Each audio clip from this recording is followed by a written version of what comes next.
guys, welcome back. Today we were working on USS Ranger 350th scale from Trumpeter.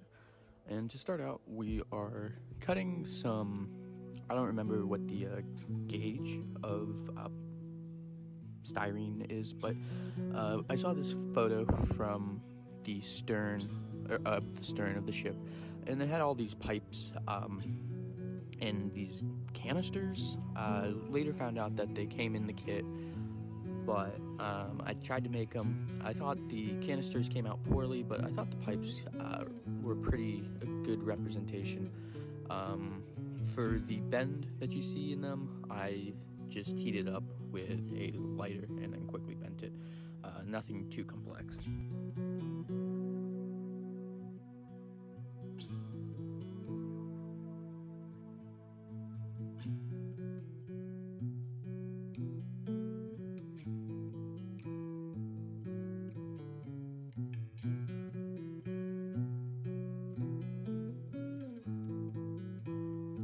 Next, what you're seeing here is can't remember what kit it's from. It might have been from the Enterprise. Some of the leftover like steel beams for the underside of the flight deck. Anyway, I saw a few photos where these were present on the ship, so I decided to only put a few on in places that are pretty visible.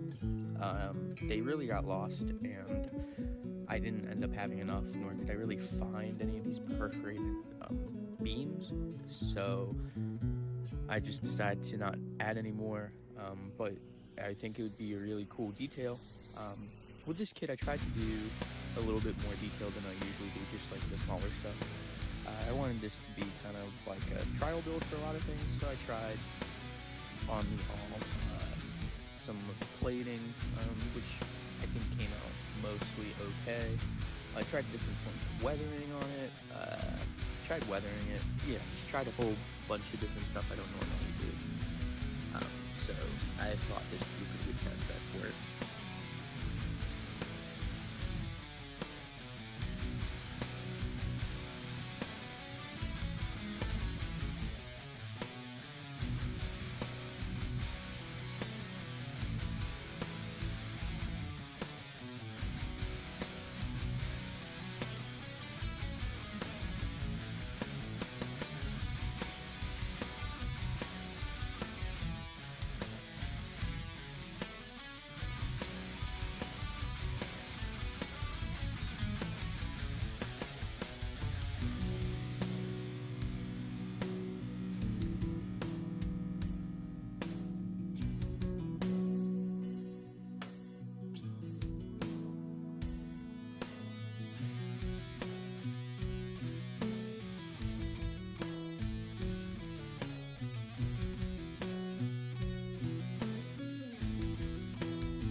Unfortunately, an issue I had, which isn't too crazy and seems to be more of a general modeling issue, was the tabs were too tight to fit into their little hole.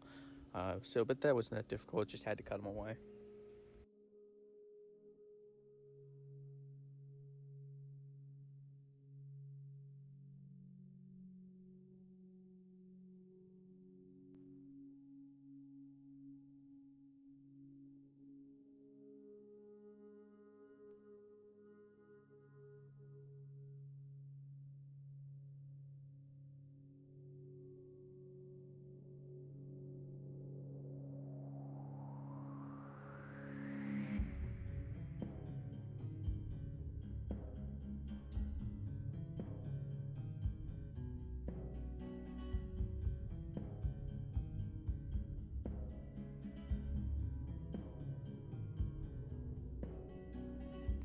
For the deck, we're using Tamiya Deck Tan. I just had this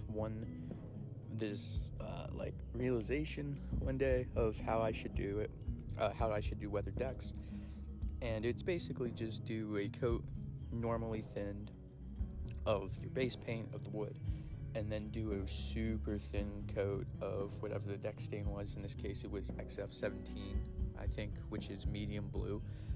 Decide to not do the usual XF50 for the dark deck blue stain, since it was lighter in the earlier years wars. For the most part, I think it turned out well.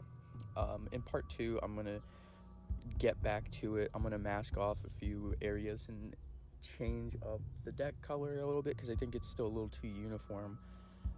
There's this picture of USS Wasp I saw. It's recolored, but it basically, you can see different parts of the wood deck where the wood's coming through, the stain's lighter, the stain's a little darker. Yeah, so I think next time that's what I will be doing when I revise it.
decided to do the deck markings yellow. Um, there's always been that debate out there whether or not they're yellow or white. I honestly have no idea. I've seen where people have done it yellow, and I've seen where they've done it white or like gray, and I think either's fine. Actually, if you know, that'd be cool, let me know. But for the name tag especially, I thought it would look weird in white, so I just decided to do it in yellow instead. And I think it turned out pretty nicely, actually. You see the blue not as faded on the ship, or on the deck I should say. Those are like the windbreaks, and I wasn't sure if they would be metal or if they would be wood, so I just decided to do them darker as one uniform color. If you guys know, actually, let me know, that'd be super dope, because it looks weird, but if they were metal, they wouldn't have wood showing through, so yeah.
Right here we are drilling out where the windows would be on the island.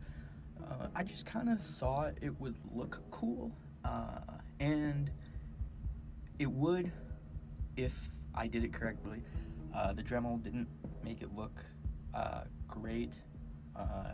You'll see it in part 2 more mostly, but I just filled those back in with the Elmer's glue since it dries clear, and I really was trying to get that sort of that window sheen, you know, when you reflect it into the light, it kind of has that reflective glare to it almost. So that's what the goal was, and I think we were about 30% of the way there.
And for the name tag, I thought it was pretty easy. The hardest part was to find the font and then get it sized. But other than that, it's just as simple as laying down your masking tape you want to use, and then putting on top, and then putting some scotch tape so you can see, and then just, you know, like a little kid tracing out the lines, but instead of with a pencil, it's with a knife.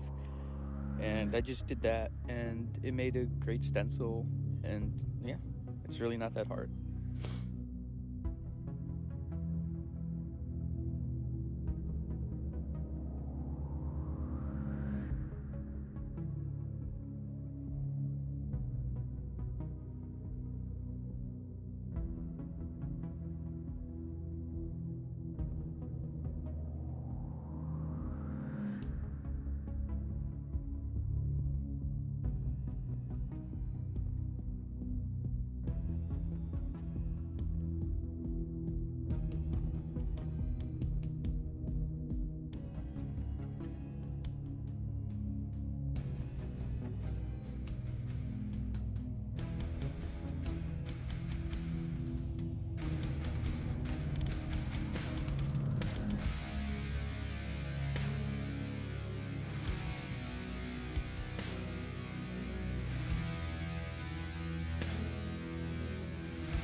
And just like that, guys, wanted to say thank you for all for watching. Part 2 should be up in like June, late Mayish. Uh, hey guys, welcome to part 2. So right now what you're seeing is I was trying to figure out how to do streaks from like tires and just like smearing oil from driving over it with the wheels moving planes. And I found that those oil, well, not the oil, these pigments, these weathering pigments from Tamiya, they work great, and I just scrape them along the deck. I think some of them ended up being too long, but other than that, I think it looked good.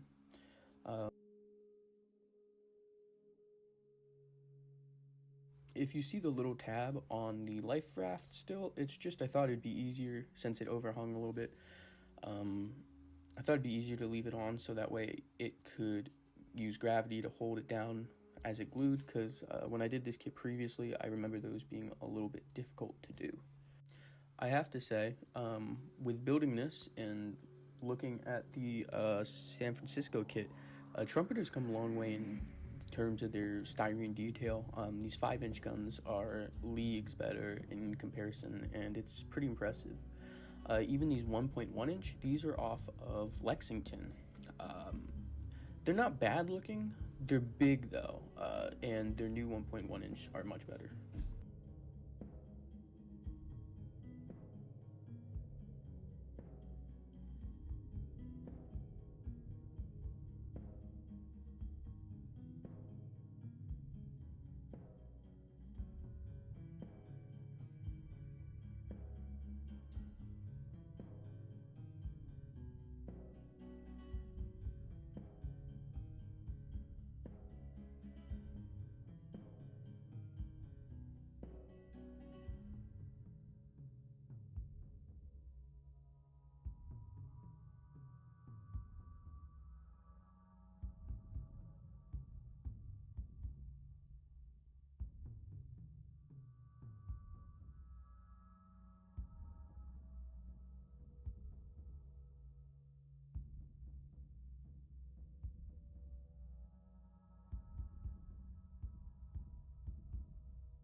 I'm painting these black right here, and I couldn't find great reference on what color they would be.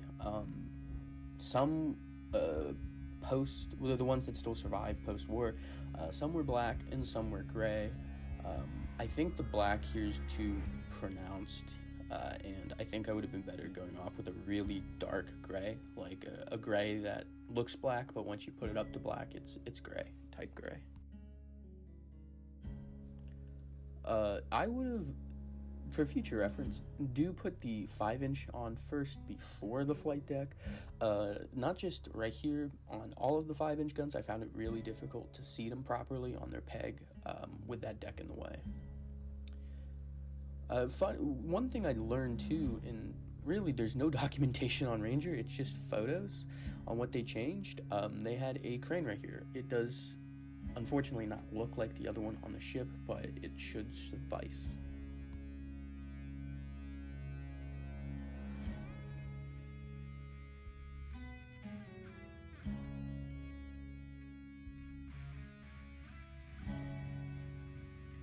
The ship's boats, I think it looks really nice actually when it all comes together. I know probably the captain's gig was eliminated by this point in time. I know it was on Enterprise, but I had no other boat to put there, so there's 2 of them on there actually to make things worse, but I don't think it's terrible. Right here too, again with the weathering pigments, if you notice in any of the photos of carriers that are not nuke, they all have tons of smoke around their funnels, and I could have airbrushed it on, but I thought that would be a better way to do it, a little more finesse, a little more controllable. These dauntlesses, for whatever reason, every time I build dauntlesses, the wings never seat properly into the fuselage, and this was not the exception either. These 5 that I built, and tons and tons of flash. I mean, I love these aircraft to death. Obviously, you wouldn't have them unless it's the Hasegawa ones, which are cream of the crop, but can't find them anymore. But it's just unfortunate, really.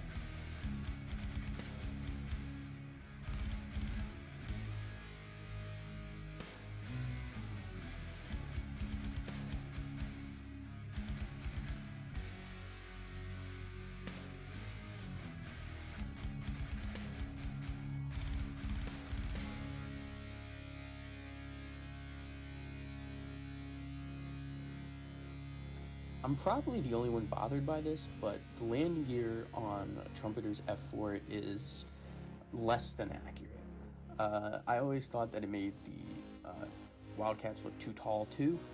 The only ones that I found that the landing gear looks good stock is Hasegawa. Not to bring them up again, I had a few of those for the Gambler Bay, and then I bought their aircraft detail set, and those are immaculate. The landing gear is well outscaled, but it's an exact replica, and it looks really good. These are the Tom Model Works ones, and they went on really well. I figured they would have a lot of problems, or I would have a lot of problems with the small pieces, but that was not the case. Not super complicated, it's just making sure you get the landing gear bent right.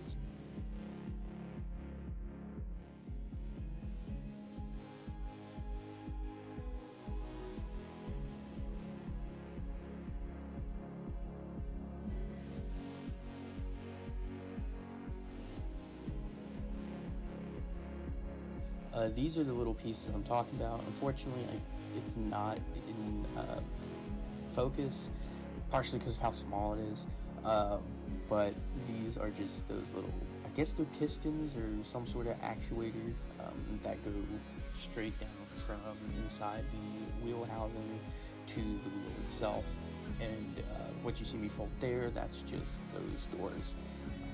And those went on super easily. Those are the ones that I thought I'd have the most issues with today. The rest of the F4s went together really well. Nothing to complain about. The canopies are so small though. However, I will say, I was originally going to cut them out and put cockpits in since I have it, but just seeing them, it's ridiculous. But other than that, no complaints.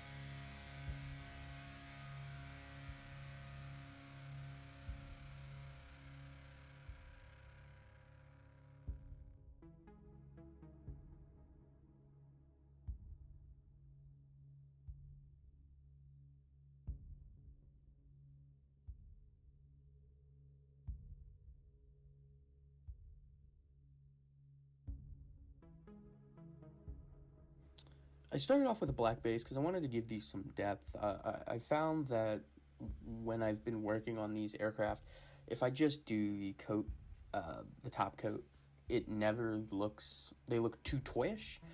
And so I thought giving it a black base would help, and it did, but it didn't help as much as I thought it would.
Decals went on super well.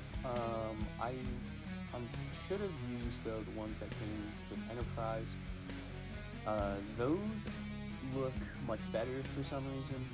I always thought the stars, just the stars in the circle, the decals always look too toyish as well. I think it has something to do with the blue, but the one from Enterprise looks super good. Those are my only complaint with the decals for this kit. But other than that, again, no complaints there.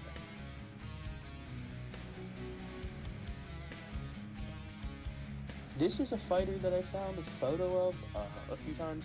Now, the issue I had with researching Ranger is I know that it did a few sort of ferries to the Atlantic around Operation Torch, and I couldn't figure out what planes, what their serial numbers were for Operation Torch, because some of them were like that standard number, then F or S for fighter, scout, and then their actual plane number, and then some of them were these big numbers where the Torch rondel with the yellow was obviously painted over their number.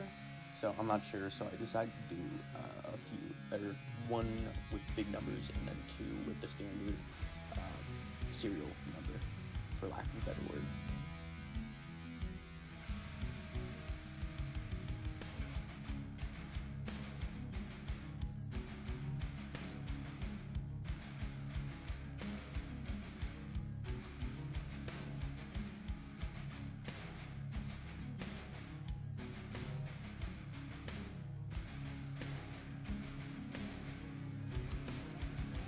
Again, going back to Torch and all that, I saw that there's a few photos of Ranger in her measure 12 modified, and they're different towards the bow, and there's no real date on any of them.